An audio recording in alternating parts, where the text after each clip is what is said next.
Okay, here we are at 715 South Delaware. I'm going to do a complete video of the outside first, and then a separate video of the inside secondly. So this is a quiet street. You see a lot of historical homes all over the place. Since you're in a historic district, most of these homes have been preserved, and except for that one looks brand spanking new that they're building next door. And there we go. If we look further down, I'm going to try and zoom in here for a second. You can see the water. That's Bayshore Boulevard. And then on the other side is Swan Avenue. Swan is a busier street, but it's only 2 lanes, and it has lots of stop signs because the middle school is only a couple blocks away to the east, and Hyde Park Village is only a couple blocks to the west. So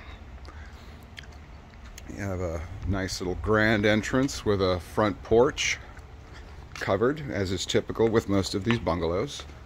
They are frame structures, and this one's got tile-like shingles for siding. Now it does have a nice little swing here that's suspended in the air. Now, just something to be aware of is that most of these old homes have windows that are original and that are painted shut. This is very common with these older homes.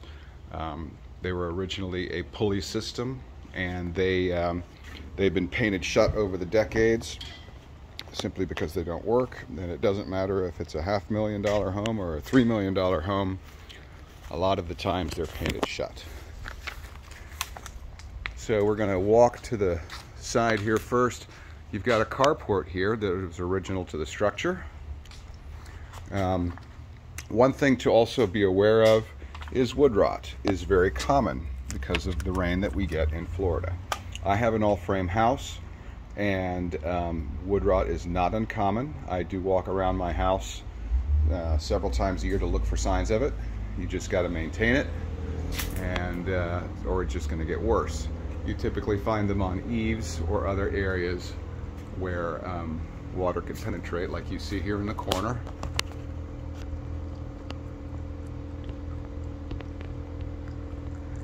Right there.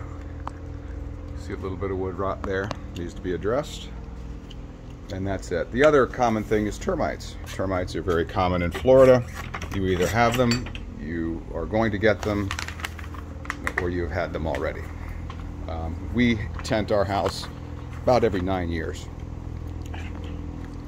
So that door was locked, so I'm going to go around to the front, other side, excuse me. See if I can get away in there. And that one has a gate as well, probably locked. So I'm going to go through the front now. Actually might be able to get all of this in one long video.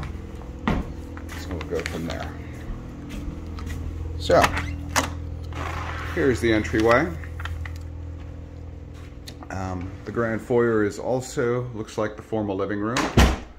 You've got some nice columns in a coffered ceiling type scenario above, orb. You do have a fireplace. There is gas located in Hyde Park Village. This looks like a gas fireplace. And you've got some room here. The ceilings are quite high, probably close to 10 feet, if not slightly higher. But this is like a formal reception area. And then we move on to what would be the formal dining room. You can tell by all of the trim molding that goes around it and what looks like a chandelier. However, they use this, what looks like as a TV room or den. And then we have a butler's pantry door over there.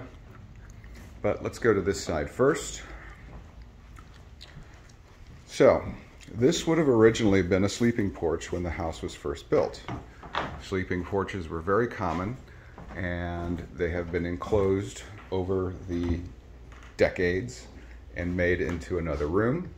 Some people use this as an office. This looks like another TV room. And judging by the size of some of these chairs, this one might be where the kiddos are. And in fact, I bet if I open this up, I'll probably find toys. There is a French door with 2 side panels that lead to the outside. The wood also changes from typically oak to pine wood, which is customary. But this is a nice room. It does have a beadboard or wainscoting ceiling, and it's got fans as well. And then this little guy here would have originally been for the one phone that all the families had when phones were first invented. This is like a little phone place right there. We do have an under the stair storage, not very big. This one just kind of runs a couple feet wide to store stuff. And I'm going to back up a little bit more and show you the entryway that I'm taking.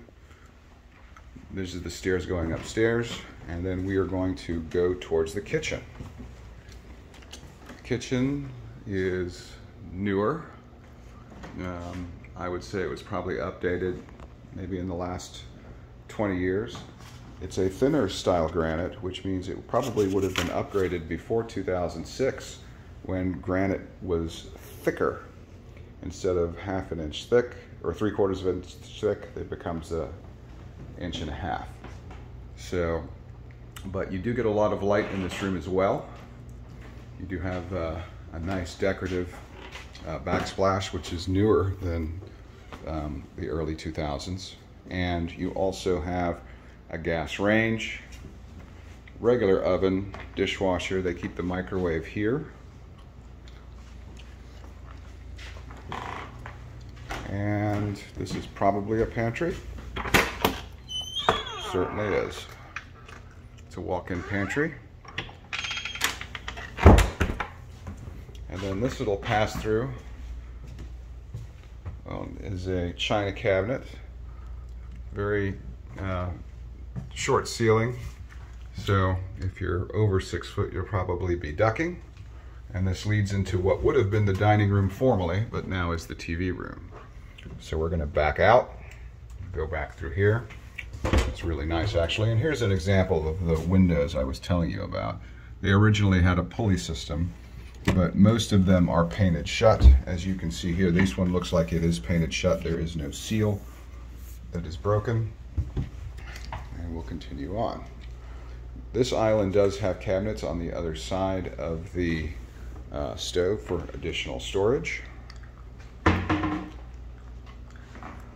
And the kitchen kind of has a breakfast bar over here, which leads to the main dining area. Now, a lot of people will repurpose dining rooms because they don't use them that often. And if the dining room, or the breakfast area is large enough to hold a dining room set, and this one is a 6-table one, and you can easily add a leaf and put 2 more people if you needed to. But here's a reverse view of everything again with the breakfast bar. And we will continue on towards the back. Now this room looks like it's currently being used as an office. It's not a very large room, but it definitely serves its purpose. And it does have a half bathroom in it. This would probably serve as the main guest bathroom for all the guests on this floor. And there is also a door leading out to the back, which I will do at the end of the tour.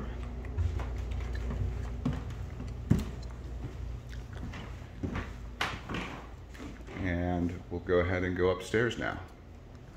Another thing about these older homes is that the floors are never level because it's been settling for 100 years or so. It is important during an inspection that the inspector goes throughout the underneath of the home to look for any deficiencies in the structure, which is common, but they just need to be reinforced. And when there is structural work done, they never push the floor back up. They only reinforce it to keep it from sinking, and the reason why is because if you do push it back up, it'll end up cracking plaster and whatnot. So the most important thing is to prevent further. But you can see just by looking at this that there is a slight lean that is perfectly normal and common. So let's go upstairs and see what we see.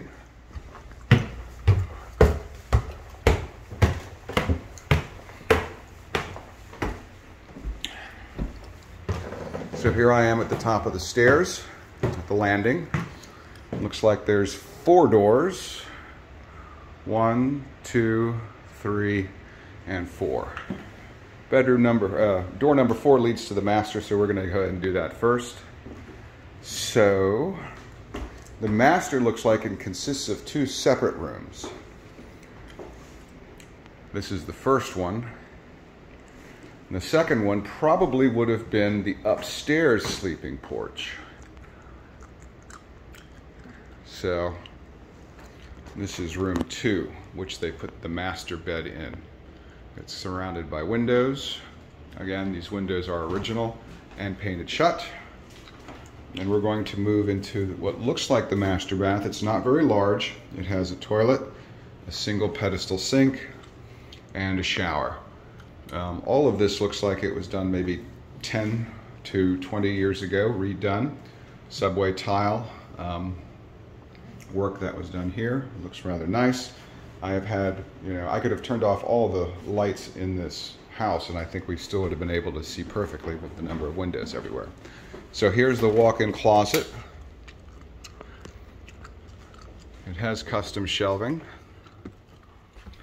And it is not a bad size to hold things. And it does have a window.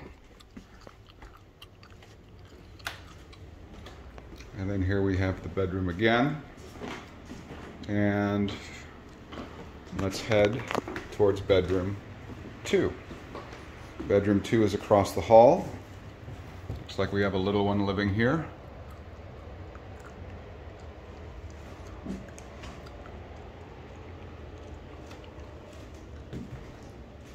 And it has a closet. Now most of the closets tend to be smaller in these older homes. A lot of people used armoires back then. This one's got a little bit of width to it. And then we move forward. And then we have another door that is just a linen closet. And then we have door to room number 3. Which looks like another little one's room. Girl by the decor, she's got a day bed, good sized room, just like the others. Closet is here in the corner. Closet does have some built-ins as well.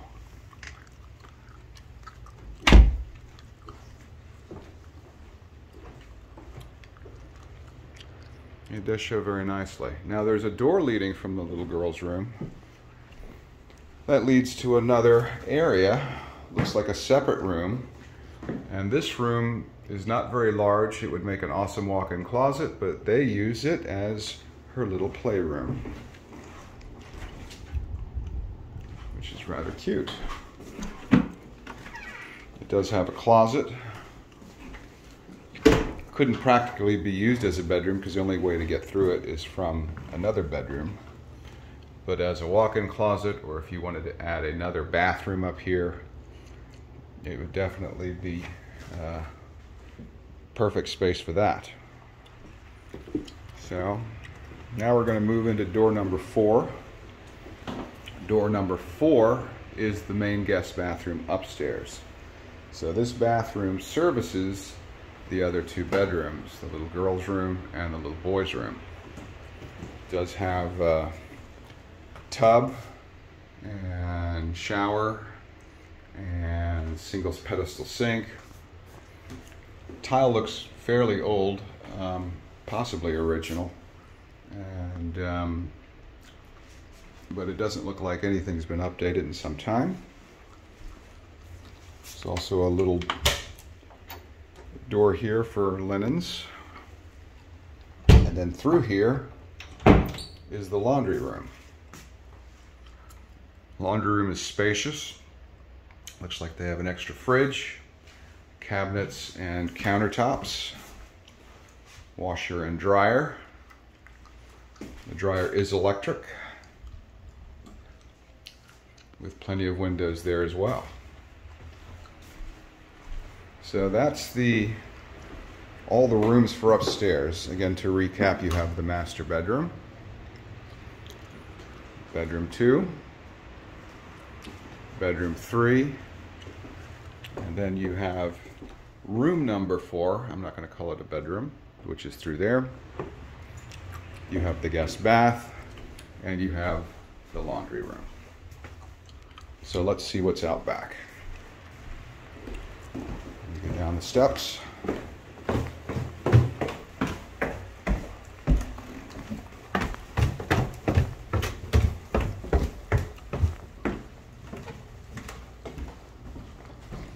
So I'm going to go ahead and take the main French door from this den out to the back.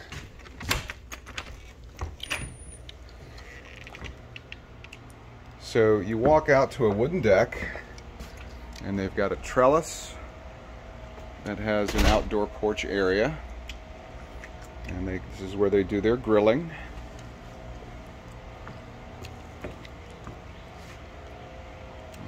You see a lot of the siding, a lot of the electrical. This is the main panel disconnect and the electrical meter. This is probably either security or the old phone service. And you do have a structure in the back that would have been a garage originally. Let's see if they still use it as one. There is a little pavered trail along the back. So this would have once been the main garage to go all the way through, but I think with the decking and such, they never really intended to use it as a garage, because you probably couldn't put more than a golf cart through this space nowadays. There's probably a tree once upon a time in that circular arrangement of pavers. Yard is excellent size. Definitely room to put a pool back here.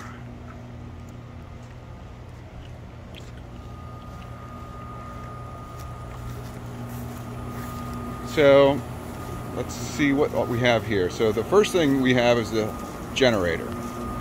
Generacs are the gold standard of generators. They come in different sizes, and most of them are not made to run the full house in case of a power outage, but are instead made to handle, some things like fridges and ACs. You have a 2 AC system. This AC services the upstairs, and this AC will service the downstairs. The reason why they look so different is because this is just the air conditioning condenser. The air handler will probably be somewhere in the attic upstairs. This is a 2-in-1 system. So instead of taking space for an air handler downstairs, they put both of them together and ran the ductwork directly under the house. This is the water heater. The water heater is gas. That is a gas connection. Probably an old style water heater. Most people use tankless gas water heaters now. So when it's time to change this out, I would also recommend using a tankless water heater. And of course the generator is run by gas.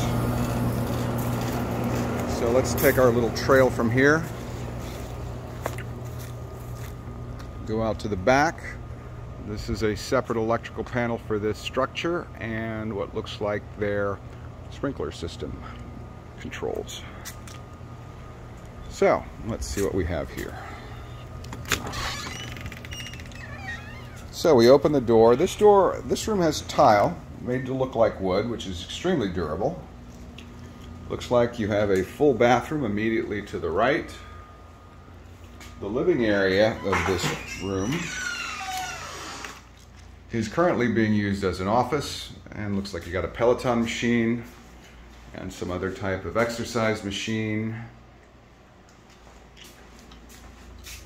And then you have a large storage closet. And then moving on, you have a bedroom.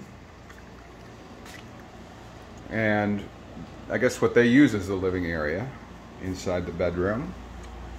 It does have its own AC system. And then a kitchenette.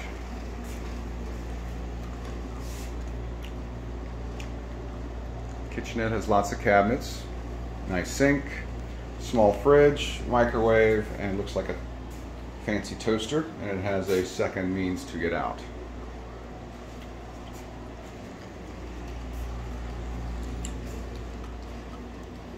So if you really wanted to, you could seal off one of these doors because you don't really need it.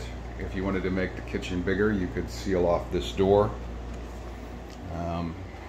If you wanted to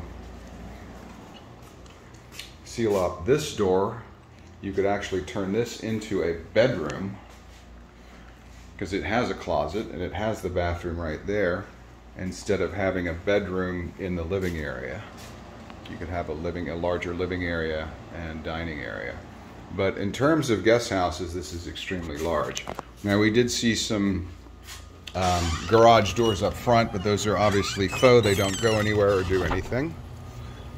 And while I'm here, I'm going to take a nice rear view of the entire home.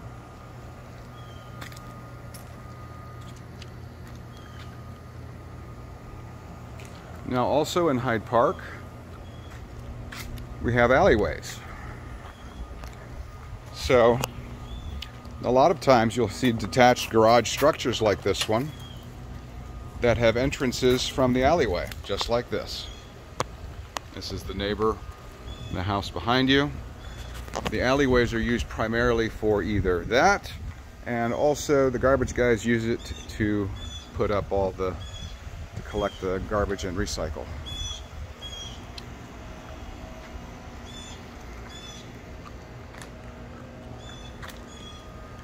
So overall, I think the house is beautiful.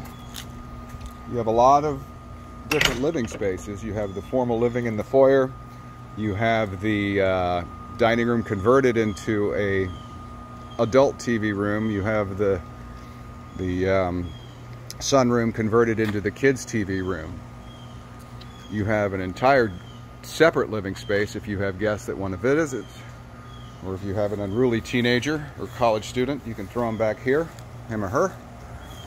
And then upstairs you have 3 bedrooms, 1 guest bath, one of them being the master bedroom with master bath, and then you have that laundry room, and then that I guess the one room that the child was using as a playroom that you could turn into a second bathroom if you wanted to, or a walk-in closet. To me, the biggest deficiency in this house is probably the size of the master bathroom. It's not very big, and that's, you know, that's something about older homes like this, is you do get some quirkiness with them. Overall, the condition of the home seems very good. You will have signs of wood rot everywhere. It just, you know, from time to time, it just happens over time. So, and then that's it. I was able to get everything in one video instead of splitting it into 2. And I'm going to go ahead and upload this and send it to you via YouTube.